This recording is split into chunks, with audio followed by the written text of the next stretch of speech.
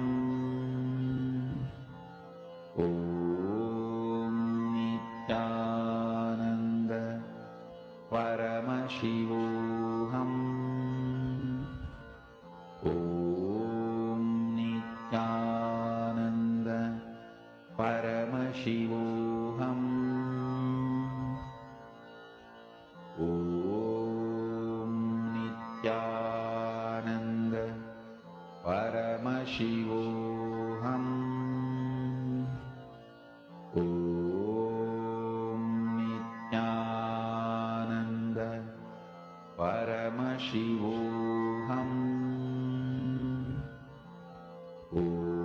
Nithyananda, I request all the parents, please relax.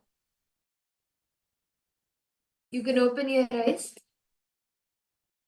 And you can post in the chat, detail out in the chat whatever Swami revealed to you, whether it was the things in the entire description of the image or the colors in the image, any unique things that were there.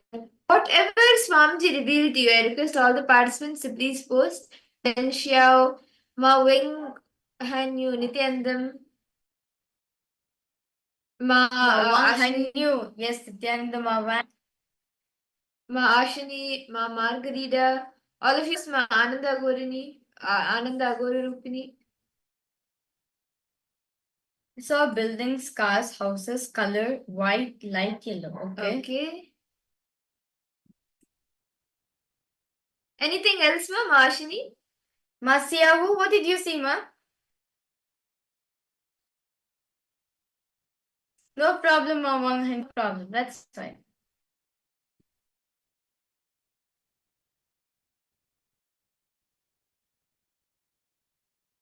How about the rest of the participants? Ma Zenchia, what did you see, ma? No manifest. You are not able to see. Okay. Shekaraya Nithyanandam. Welcome for the program. Water, seabed, fish, green cyan with a message behind it. It is gold. Okay, that's nice.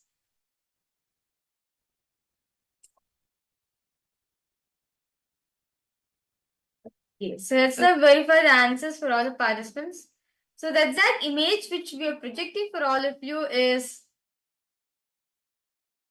Yes, so the image that we will be projected, you can see it's a very nice scene where like it's the sunrise and it's a hilly region and there's the person driving a cycle, like a bicycle.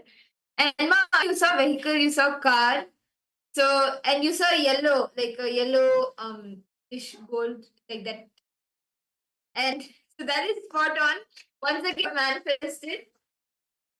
And see, understand this power actually of third eye.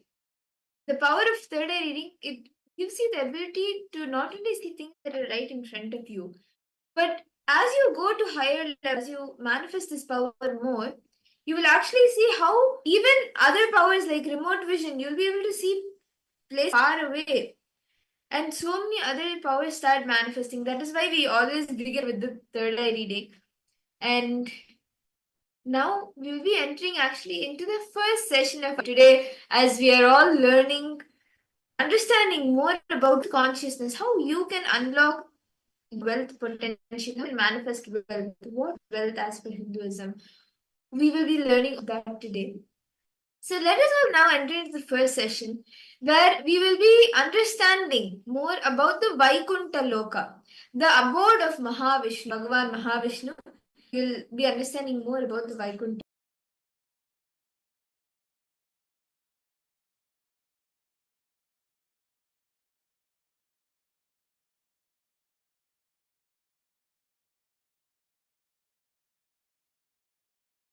See, Vaikunta is abode of Vishnu, Parandama. Shripuram is Parameshwari, Paramashiva Shakti.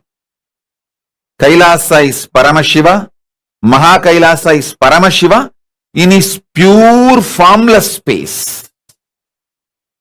14 lokas are stopping with Brahma Loka. After that, the 4 is beyond Brahma Loka. Vaikunta, Shripuram, Kailasa, Mahakailasa is beyond the 14 lokas,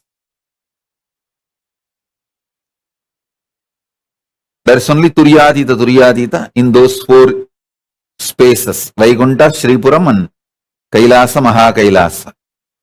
Asking where is Goloka? Goloka is part of Vaikunta. Agama gives elaborate description on who resides in what loka, how each loka looks.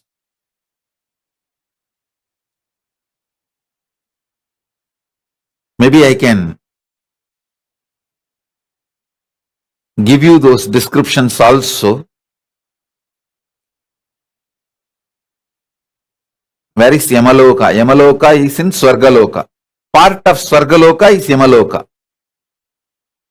Indradi Dasadik Balaka means Indra, Agni and Yama, Nairuti, Varuna, Vayu, Kubera, Ishana. All 8. And Batala, Bali, Akasha, Vishnu. All the 10 Dik Balakas.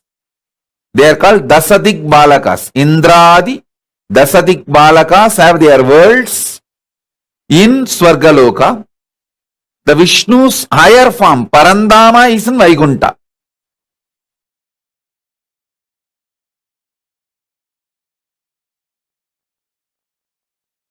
I'll give you one small story.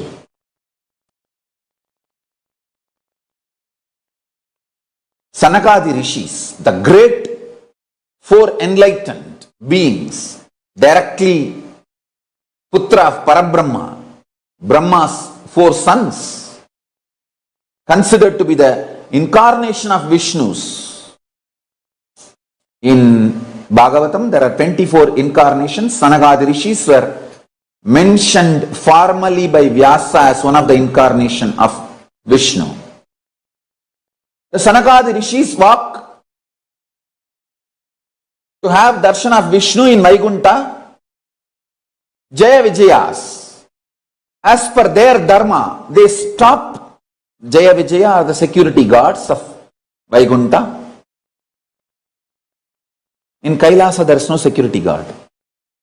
It's only defense mechanism. Only if somebody comes to do riot, they are stopped by Nandi. Otherwise, Nandi doesn't bother. Who comes, who goes. That is why he is all the time looking at Paramashiva. He doesn't look at the direction of the people who are coming. No. If somebody is coming with a bad intention, he knows. Then he will manage. But there is no regular systematic stopping or crowd controlling. But Vaikunta is very organized, very systematic. The structure is different. The Sanakadi Rishis walk into Vaikunta to have darshan of Vishnu, and the Jaya Vijaya, both of them, stop Sanakadi Rishis. Please have little patience. We will reach out to Bhagavan and get back to you.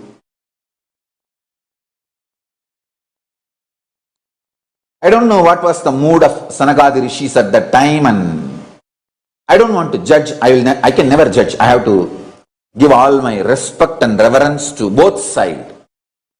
Sanakadi Rishis and Jaya Vijaya, and I am nobody to judge.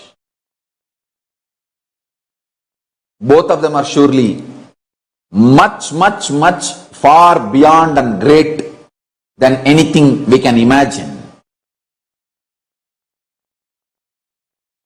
Sanakadi Rishis cursed, and we don't even know exactly what was the conversation happening and which triggered whom and how the conversation got into the level of cursing. Sanakadi Rishis cursed.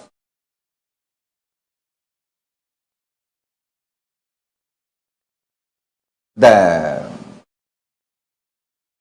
Jaya Vijaya, that go to Bhuloka and be human beings, be away from Vaikunta. It's too big curse. It's too big curse. And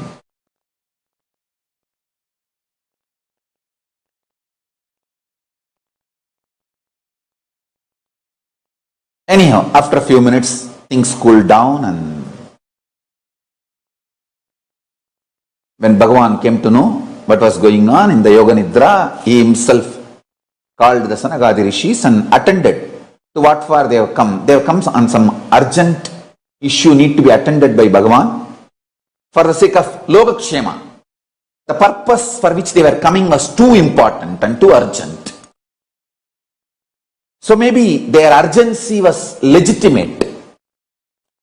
So he understood that the whole thing happened was an accident, a standard procedure protocol, and the emergency situation where the protocol need to be bent. That conflict was the reason for this whole episode, and he immediately attends to the emergency issue brought by Sanakadi Rishis and sends them back. Then he takes the responsibility for the whole situation. He calls Jaya Vijaya, tells them, don't worry, you have kept your dharma. There will always be conflict between the standard policies and the emergency situations needed to be attended. But the emergency situation is only an exemption, cannot be considered as a rule. For example, surely Sanagadi Rishis are not going to take the responsibility of the Jaya Vijaya and stand whole day and doing the grunt job of the guardian is not a joke. People who curse Jaya Vijaya's guardians cannot do one day the job, the grunt job of Jaya Vijaya's.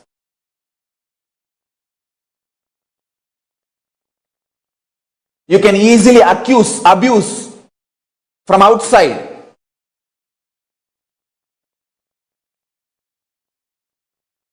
Vishnu hugs both of them, Jaya and Vijaya. Don't worry. They cursed you guys to be away from Vaikuntha. What is Vaikuntha for you guys? Where I am. I will come down to be with you guys when you guys go down. I will come with you guys. I will reduce the whole impact of their curse. I will come down. When I am taking the incarnation hood, both of you guys come along with me. I will be there with you guys. And I will make sure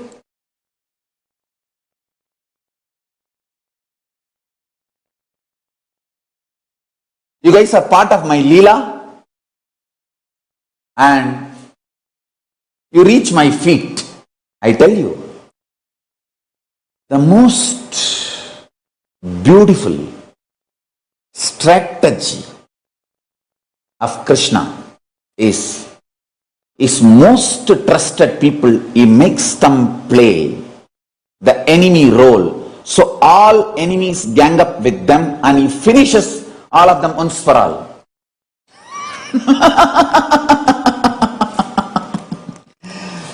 His personal security guard, he says, hey, you play as my enemy. Let us find out all the enemy fellows and let them gather behind you. I'll finish the whole gang together. And you come back to my feet. When Sisubala, who is incarnation of Jaya Vijaya, when Parandama came down as Rama, Jaya Vijaya came as Ravana and Kumbhakarna, and when Parandama came down as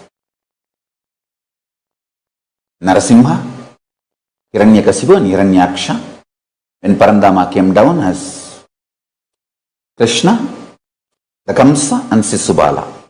So these were the incarnations of the main Bhagavata Puranam says Kamsa and Sisubala There are some editions which says Shishubala and Dhanvantakra. Anyhow, I feel it's comes on Shishubala. So listen. When Shishubala was abusing Krishna, Krishna was one side laughing, other side painful. Everyone was thinking he was feeling the pain because Shishubala is accusing and abusing. And he is laughing because he is going to destroy Shishubala. No.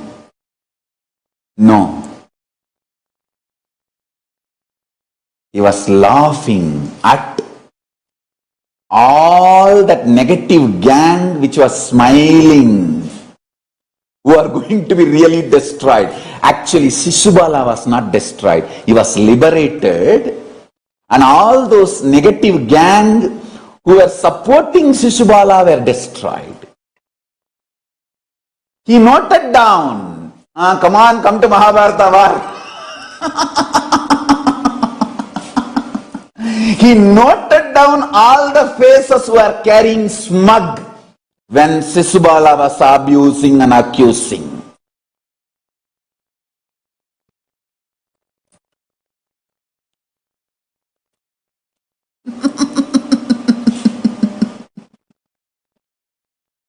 And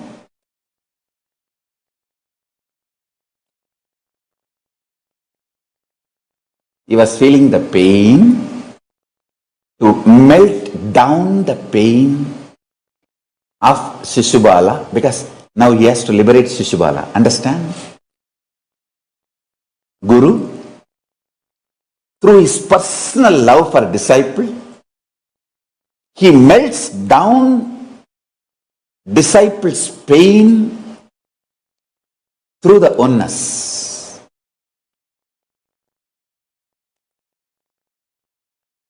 If Krishna feels the pain for 1 second, 1 billion years, the pain which Shishubala need to go through will be burnt away. So, his own personal guardian,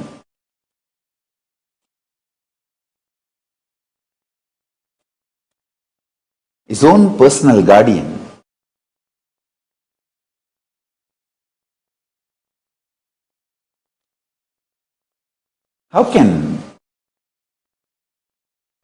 he let Shishubala, his own personal guardian, suffer for billions of years? No. He will internally train them is different. He will never allow external people to torture them. He will never allow external curse, even if it is Sanagadi Rishis.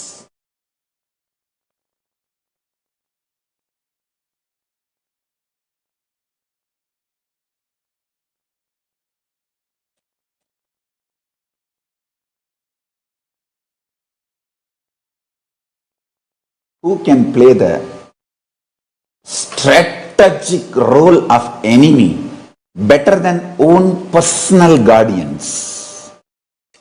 What a Leela!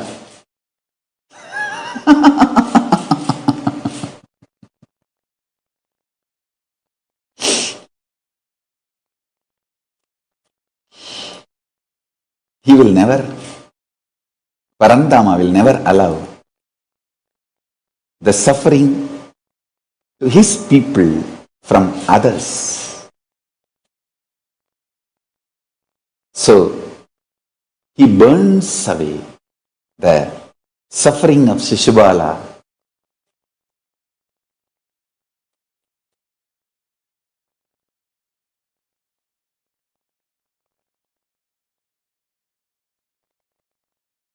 Understand, you will never know the reason for Parandama's pleasure or pain, good Of course, it doesn't have bad. You will never know the reason for Parandama's pain or pleasure.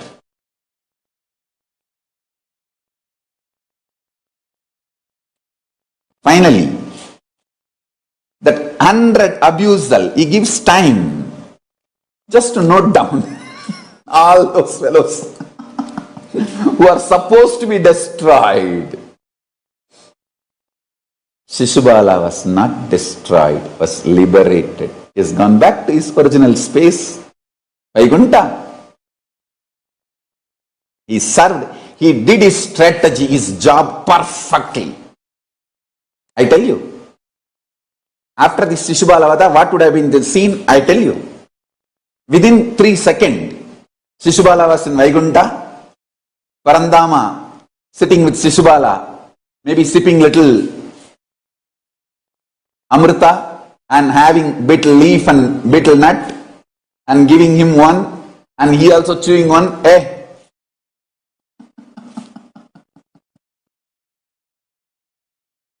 Parandama is a very sweet person, very intimate person, and the whole Vaikuntha energy is a love energy. The love is the source or the space of Vaikuntha. It was intimate relationship. Always in Vaikuntha, the whole relationship and everything was intimate. See, in Kailasa, it is more like a oneness. Oneness is the space and Tyaga is the prana. In Vaikuntha, love is the prana and intimacy is the space of the whole Vaikuntha energy. And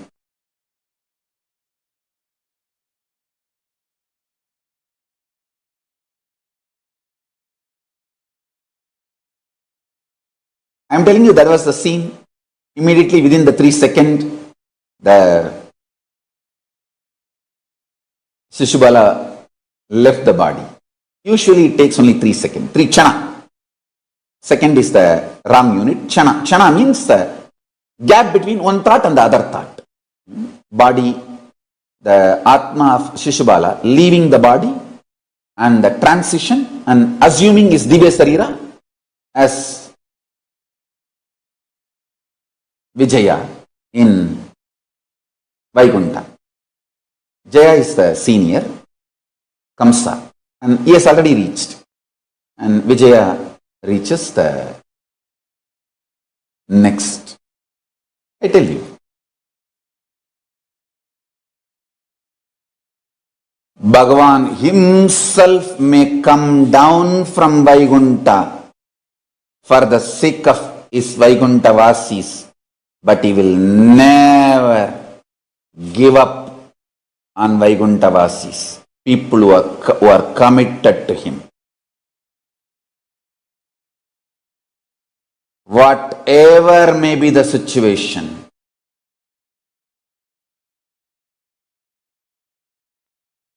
if there is a reactionary assumptions and the accidents due to reactionary assumptions,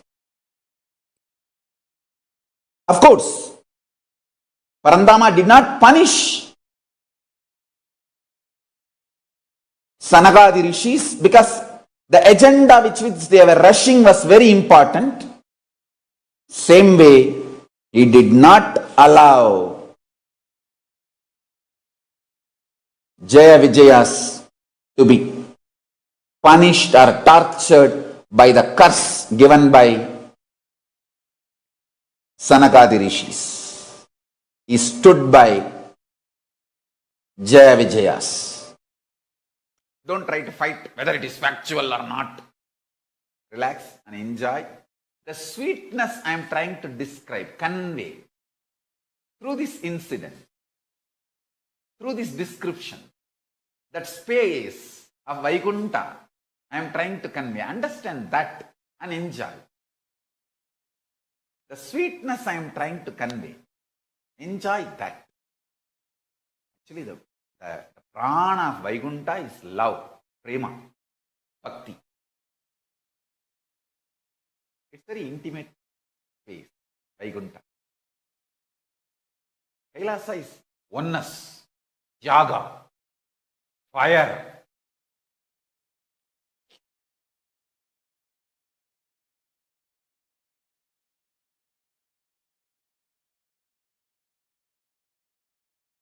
Vaikuntha is more like a cool, prema bhakti, the love space.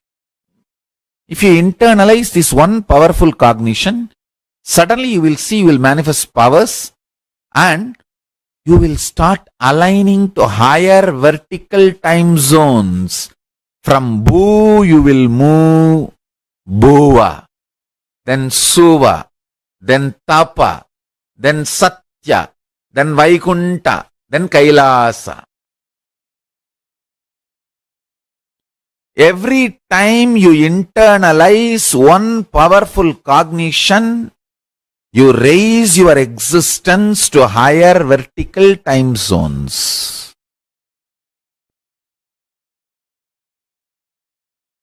See, we have a story. Ramanuja goes to Delhi Badshah's court and the Melakottai Selvanarayana Swami, the Sellapillai, the Utsava Murti is called Sellapillai.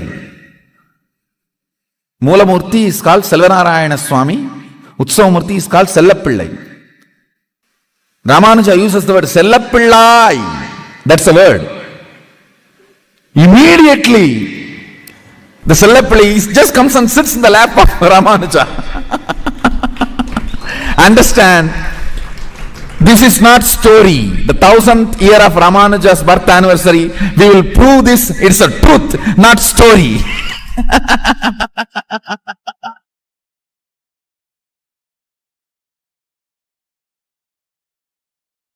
When you call, see, he did not say, O Narayana, Vishnu, Parandama, Sellapillai. He came.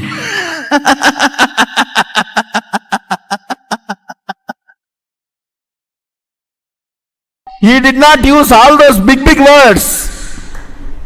Parandama, Madhava, Vishnave, Vishwam Vishnur Vashatkaro Bhuta Bhavya Bhavat Prabhu. Sellapillai. He rushed to his lap. So understand,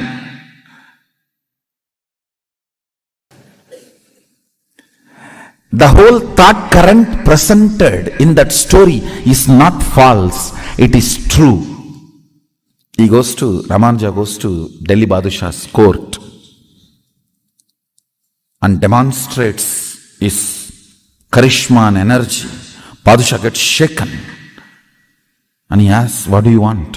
He says, I want my Sellapillai, the main deity which was worshipped by Brahma and handed over in the whole Guru Parampara, the Parampara to Brahma to Sanaka Sanadana Sanat Kumara, and then it comes down to Melakottai, and that deity, for that only they put that Vairamudi. See, from Vaikunta, the crown falls to planet Earth in search of Vishnu. And then Garuda was given the responsibility, go and fit this to every deity. A real Vishnu deity, this crown will fit properly. When they brought it and put it on this Melakottai Selvanarayana Swami, it fitted properly. So he is the real Vishnu deity. So it was given to Melakottai Selvanarayana Swami.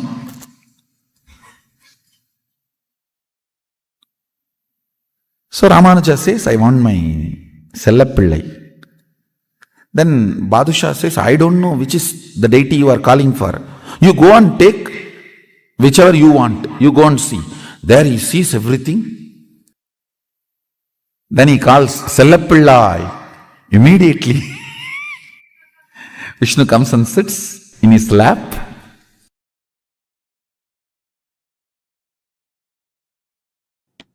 Tirupati, Srinivasa's temple, Srirangam Ranganatha's temple, they can straight give you the experience of Vaikuntha. Understand? These are the organic, living organism. Living organism, living energy portals which can open up like a time shaft and teleport you directly to those lokas.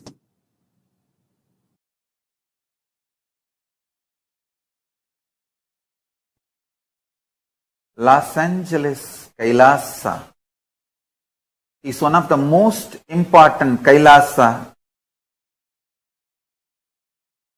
till now I have manifested. The deities are literally birthed by Paramashiva, myself directly. The Archavataras residing in Los Angeles can connect you directly to Kailasa and other vertical time zones. Sit, pray to Venkateshwara in Los Angeles Kailasa, you will experience Vaikuntha directly. The deities there directly will connect you to other portals, other lokas, and bring all the best things from that loka. Not only the boons you ask, darshans of gods and liberation itself. It is literally, I brought the Kailasa stage, a supernal effulgence of Kailasa and made this Los Angeles Kailasa. Los Angeles Kailasa is one of the connection points with Maha Kailasa and Bhuloka and all other lokas, spaces.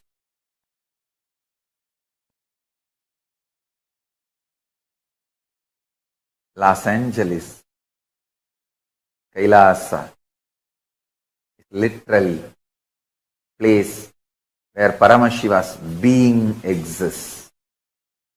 He is not only in the form of energy, superconsciousness, state, space, powers, he is in the very form of the being. Accepting, receiving our worship, prayers and responding with the grace and compassion and love and blessing.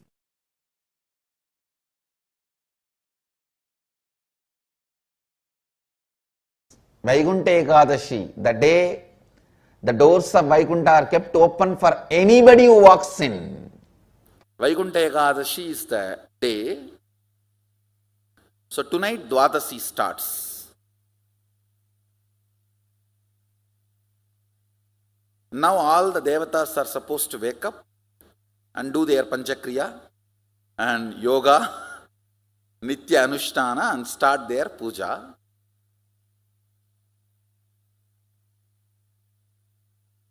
As a gift, bonus, Vishnu opens all the 11 dimensions and blesses the universe. Anybody has a free entry today. This few days, all the 11 dimensions are opened and made available for all the beings to come and enjoy. Like they give you free tour and free entry. And I want you to know all these are not jokes. It's true. It is really true.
Yes, Nithyanandam, that was a beautiful session where all of us understood about the Vaikuntha Loka, the abode of Mahavishnu, how you can teleport to the Vaikuntha Loka. And Swamiji elaborated on how you can experience the Vaikuntha Loka. Vaikuntha. Very beautifully, Swamiji spoke about how the abode of Mahavishnu, Parandhama, where Paramashivoham is the sustenance aspect. Because all participants, this session, right, which all of us just listened to, so many revelations spoke on the dimension of the sustenance of aspect which Parandhama does, sitting in Vaikuntha. I like because all participants suppose like Kanji said, right? Vaikuntha, the smell of Vaikuntha is pure love. The smell of Vaikuntha is pure love, which is that's why. See, yes, that's why Swamiji says today is Ekadashi, right? Ekadashi, the day the doors of Vaikuntha, the abode of Mahavishnu, is open for each and every one of us. Actually, if you see in the Vedic astrology, today is the day of Ekadashi, the 11th phase of the moon, waxing or waning as well. The 11th day of the moon. On this day, auspicious abode, Vaikuntha, where Parandama resides, he is available on this day, and the doors of Vaikunthas are available for each and every one of us to experience him. See, and Vaikuntha Loka, which is the abode of Vishnu, Mahavishnu Parama, the prana itself, the life energy in that place, the prana of the Vaikuntha itself is love, prema, and it is a very intimate space, and that you can reach only by pure devotion. Only with pure devotion you can reach Vaikuntha. Today being the Ekadashi day, you can, in that pure space of devotion, you can reach Vaikuntha Loka. And if you just can love without any reason, it is the good love that is needed, and you can achieve, you can reach the Vaikuntha Loka. Pure love is not being dependent on anything else. That is all that is true.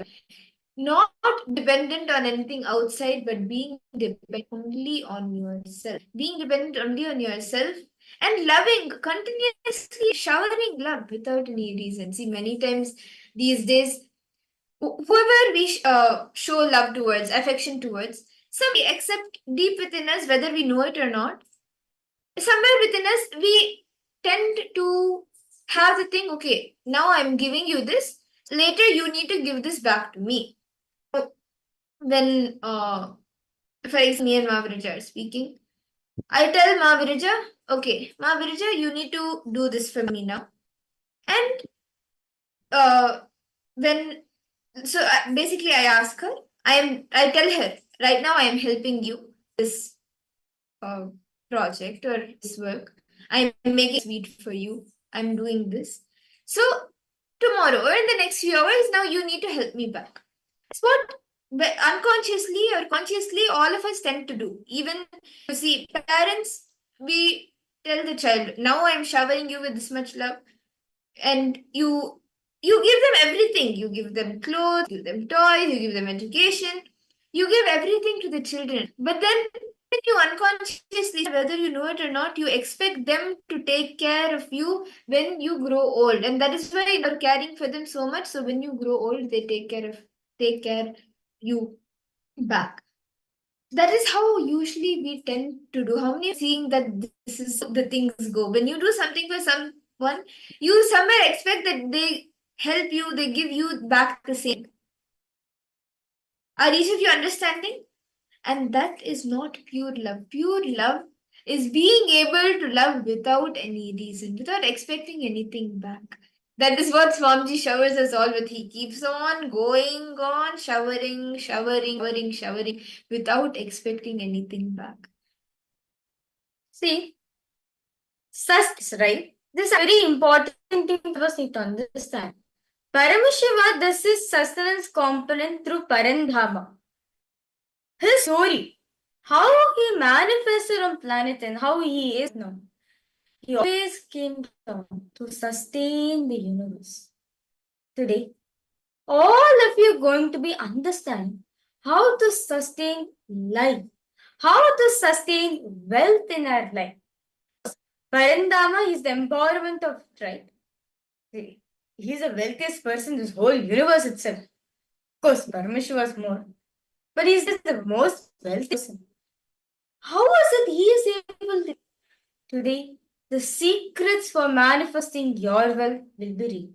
I request all participants and all the viewers who's watching us live right now. Stay tuned for throughout the program as you're going to understand a deeper secrets how to manifest wealth in your life, and do invite your friends and families also into these special sessions, as Swamiji is going to be giving us the secret key, the secret passcode, which just by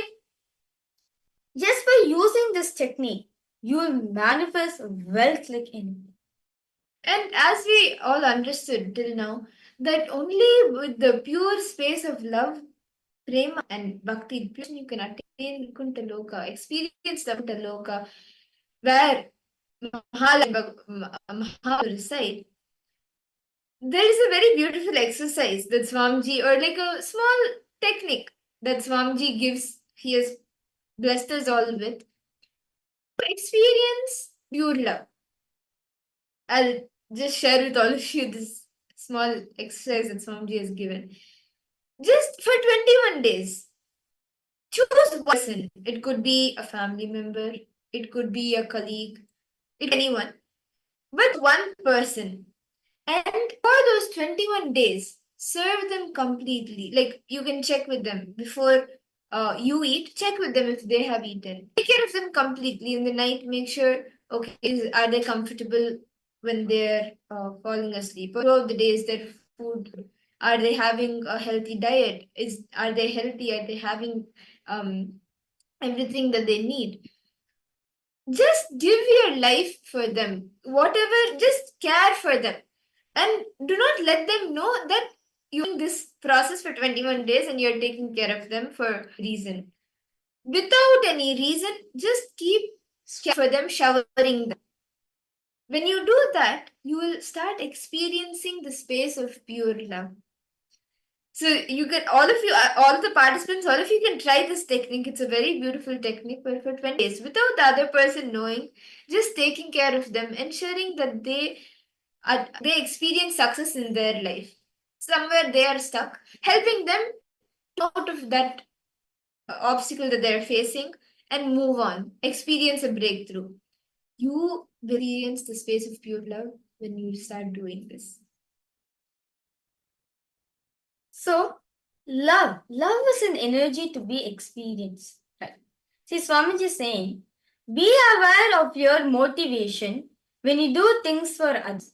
When you do things for others, it is good to give attention, give respect, but it should be deep chasing love, not out of fear, not because we are afraid that they will take away their certificates of approval or anything. Understand, most of the time when we are serving the other person, right, we will feel as if, oh, I want to serve that person so that I can get something. Like a utility, or I'm serving this person so they can get a good name and fame. So understand, Swamiji, every time you do something for yourself, every time you do something for someone, ask yourself, what is my motivation? How will feel the perceiving this does not respond in the way I expect him to respond? Do I have expectation? Is my motivation of the pure love? Be very clear what your motivation is. If your motivation is the pure love, you will not expect for any results. You will just do the action, but you will not receive any results of it. But if your motivation for serving people, serving the other person, the fury or jealous or powerlessness, you'll always think of the outcome. Somewhere in you, that haunting will be there in you. Oh my God. Oh my God, I should please him. Only if I please him, only I'll be able to manifest it. But unless the context in which you matter, the context in which you serve matters a lot. If it's a powerful cognition, it's a powerful motivation which you're having in your life, you will not see the results at all. You not expect for it. But if it is coming out of complete powerlessness, no matter whatever you do, you'll always seek for other person's approval. So I request all participants, we request all participants now to please write down 5 acts of service you performed the last week. For example, you helped your friend to study, you did the volunteering service at the temple, or served someone, or you took care of your mother. It can be anything. Write down 5 acts of service you performed over the last year. Because all participants, please start doing this.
2020.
It's Nithyananda.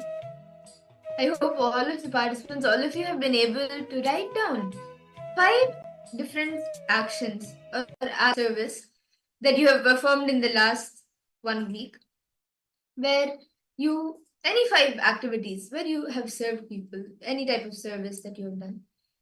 Now, can I request each of the participants, all of you, for each of the acts, for each of the activities that you have done, identify the motivation behind these activities, these acts. What was the motivation behind these activities? Now, did I help because I felt it genuinely connected to their needs, or did I want to support them, or was it out of fear that let me help them so they help me back, or let me help them, let me try to please them, and or did you thought okay, if I help them, then like will they reciprocate in the same way, will react the way I want? Whatever was the motivation behind, the primary motivation behind that action of yours.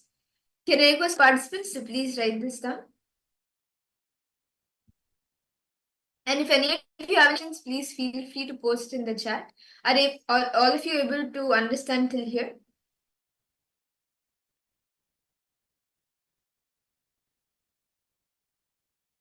Nithyanandam, Manambansalaya, Nithyanandam, and Chandrasekharaya, Ma Wang Hun, Ma Zhensha, Ma Kalili Wong, Ma Yinga, Ma Agora Rupani, or in post if you are able to write this down. And are you catching this? Kanam Panchalaya has put, it's my nature, no motor curiosity. Okay. Try writing down and seeing, like write down the 5 acts. It's actually good. Write down the 5 different services or acts that you have done in the last 1 week, and see what the primary motivation was. Look in and see. Is it from the space of for love for other person, or is it from the space of let me just exploit the person, not out of generosity? Whatever you think it. Okay, please write that down.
Yes. Nithyananda, I hope all the participants, all of you have been able to write down and understand what exactly is the primary motivation behind the different acts of service that you have offered. Can I request each of you to post if you have been able to analyze? Anam Bansalaya, then Shankaraya, Ma Wang Hunyu, Ma Agur Rupini, Ma Monica. Can each of you to post? Now, can I request all of the participants to take a few moments, to take some few minutes and analyze right now. Reflect on how motivation might have influenced the quality of your. For example, you felt if you were confident and you were genuinely trying to help the other person, the person would have reacted in a different way. Or you were holding a lot of judgments and fear when it's the person, then how they would have reacted. Try to reflect on how your motivation might have influenced the quality of your service. So, can each of the parts to please analyze this and write down?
Nithyananda.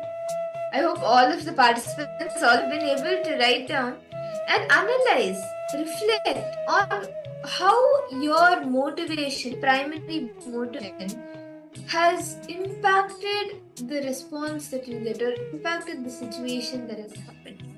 Can I request participants, suppose if you have been to analyze this and understand how this is happening? When you approach somebody to help them, some kind of purity or some kind of fear in you, or when you expect something back, their reaction is different. Versus when you help them without any reason, without expecting anything back from them, how they react. Are all of you able to see that there is a difference between the situation?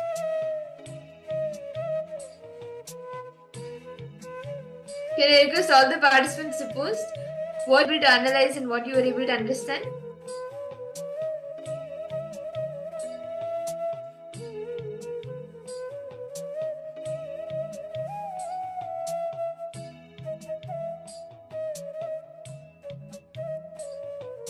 Anambansalaya is posing. If it's my mother, then I guess it won't be an effect because she's unconditional love for me every time. The rest, yes, it will be low to extent for time being. Okay. How about for you, Mama? That's actually very internalization between you're having Anambansalaya.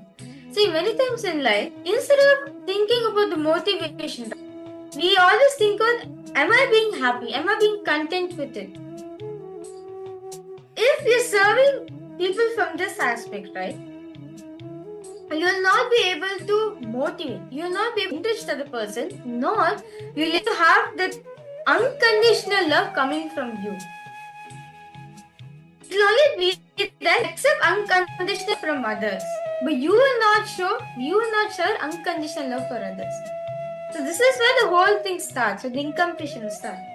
You expect unconditional from others, but you don't show unconditional love for everyone. So everyone understand it? Anam Bansalaya is just an example taken because he has shared in the chat, so I'm just taking this as an example. Guru and Ashni, all of you can also post what you are able to understand and realize.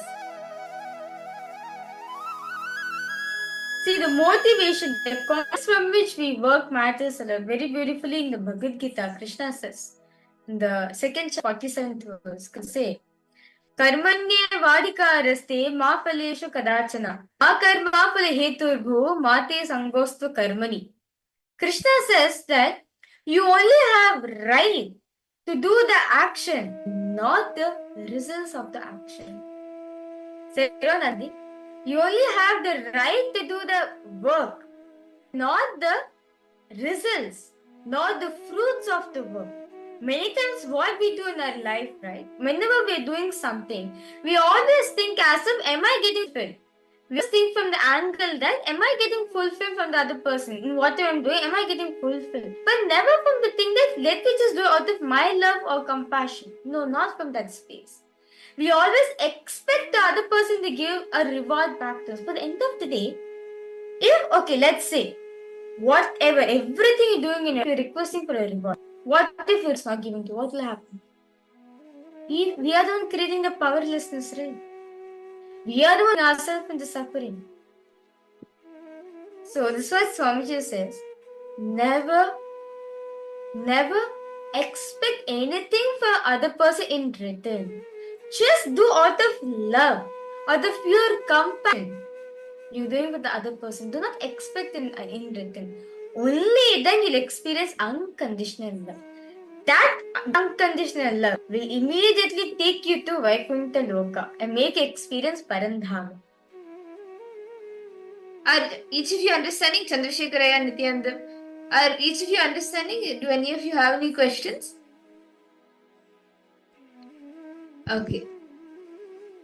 Now, with that understanding, let us all now enter into the power manifestation. Actually, today all of us will be manifesting a very interesting power. The power of the Ashta Mahashaktis. There are 8 powers like the Anima, Mahima, garima, like where you have different abilities to increase and decrease weight, increase and decrease height, and then the ability to control the animals or any beings like that. There are 8 shaktis, and now we'll be manifesting the power of anima, where you will be decreasing the size of an object. So can I request participants to take a minute and bring any object? It could be anything. It could be a pen, or it could be it could be any object for which you want to increase the size of. Can I request all the participants to bring an object?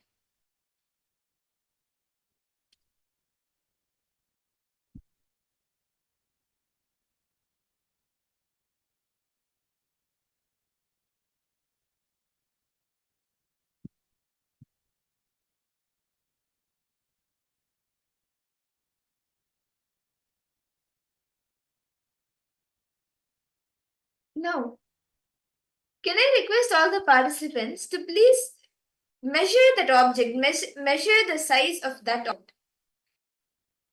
So what you're going to be doing for all the participants is, this power will give you the ability to alter any ups and downs just through your will. See, anima is this beautiful power of anima. You're decreasing the size of the object, right? By doing this power, any ups and downs you're going through in your life out of your will, you'll be able to alter it. So as Mahamudra was saying, right? So just pick up any object which you want to manifest this power. Measure. You can use a measuring height or scale, or if not, paper. You can put it in the paper and mark it. Mark its height by placing your object on the paper and measuring it on the paper with a pen. I request all participants, you have the movement of your object, click a picture of it. So basically, it's to show before and the after. You can take it for example. I have this eraser with me. So now I'm going to be tracing the height in a piece of paper and taking the picture. Take up with the objects and current height. Okay, participants understand? Because all of you take this and do this. It can be any object. You can use a measuring tape or even a paper, but mark the current size of the object. The height, then the length, breadth, and depth of it, you can mark it.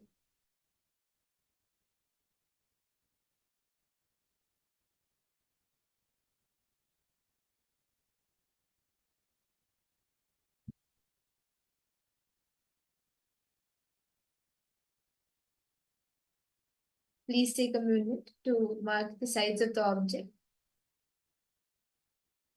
Well done, you can also share in the chat. Request all the participants to share in the chat. What is the object that you are using for the manifestation? And if you have completed marking the size of it, can I request all the participants to post?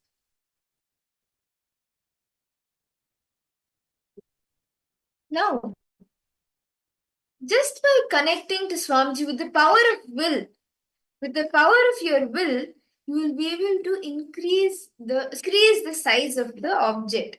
So just intensely connect to Swamiji. Actually, I want to share this beautiful story. This happened in the Ramayana. Some of you may have heard, some of you may not have, so I'll share it. Beautifully, this power, like the Ashtamahashaktis, Hanuman, Lord Hanuman, who is known for his devotion to Rama, Bhagavan, he beautifully actually manifests power when when Mata Sita was kidnapped by Ravana. She was taken to Lanka. Ravana had held her in Lanka. So from India, from the lands of India, to go to Lanka, the ocean was huge, and Hanuman, of course, got to know that he was wondering. They searched everywhere. The entire Vanar Sena, the army of monkeys searched everywhere, but they couldn't see Sita. Lanka was the only place remaining. So they thought, okay, maybe they'll be there. And even Jatayu, one of the vultures, he had told that Ravana has taken Sita and gone. So they knew that they had to go to Lanka. But like he was in a dilemma. How can he go to that side? Who will there's no bridge between India and Lanka. Who will go? How will they get Sita? So as they were thinking, Jambavan, one of the beings who for thousands of years, he's actually a Jivi, means he's eternally there. He comes as Hanuman. He reminds Hanuman of the powers that Hanuman has. Like reminds Hanuman that Hanuman is Vayu's son. He has the ability to decrease his size, increase his size, and even like large distances. And he has all his powers. He reminds Hanuman of this as due to there's another backstory due to which Hanuman actually would have forgotten that he has these powers. That part of him would have been suppressed due to there's another backstory to it. But Jambavan, he reminds Hanuman of the powers. And once Hanuman is reminded of the powers, he immediately increases his size and jumps over the entire ocean and reaches Lanka. And again, he reduces size. In Lanka, to go into the palace to find Sita, he reduces his own body size, he reduces. So this is the power of Ana and Mahima, where you increase and decrease the size of an object, which all of you are manifesting now. Just by chanting the Ramanama, like he just says Jai Shri Ram and he uses his size, increases the size. So just like that, by connecting in the space of oneness with Swamiji, you can, through the power of your will, you will be able to change the size of jet. So shall we all start now? I request all the participants to please sit straight, connect to Swamiji intensely, chant the Mahavakya, and intensely just take the will to decrease the size of the object. Intensely start chanting the Mahavakya.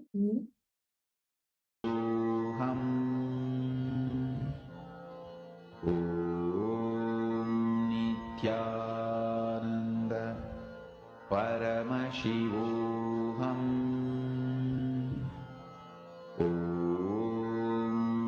Nithyananda Paramashivoham Nithyananda Paramashivoham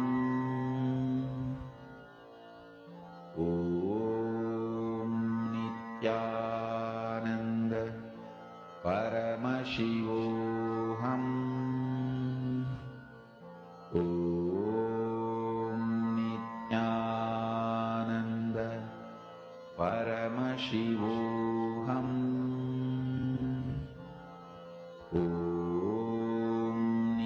Nithyananda Paramashivoham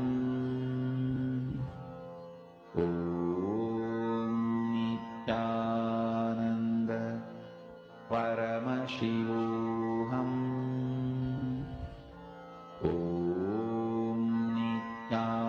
Nithyananda Paramashivoham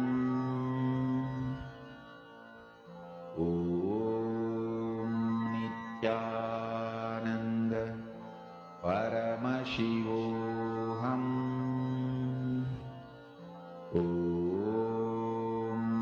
Nithyananda Paramashivoham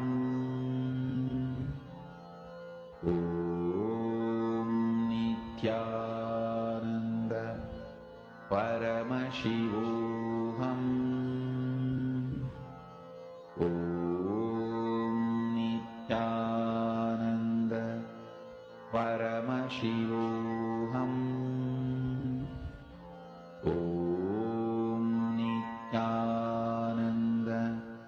Nithyananda Paramashivoham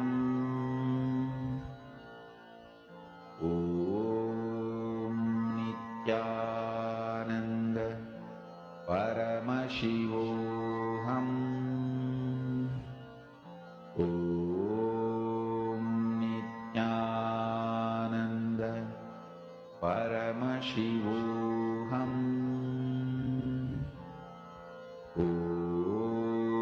Nithyananda Paramashivoham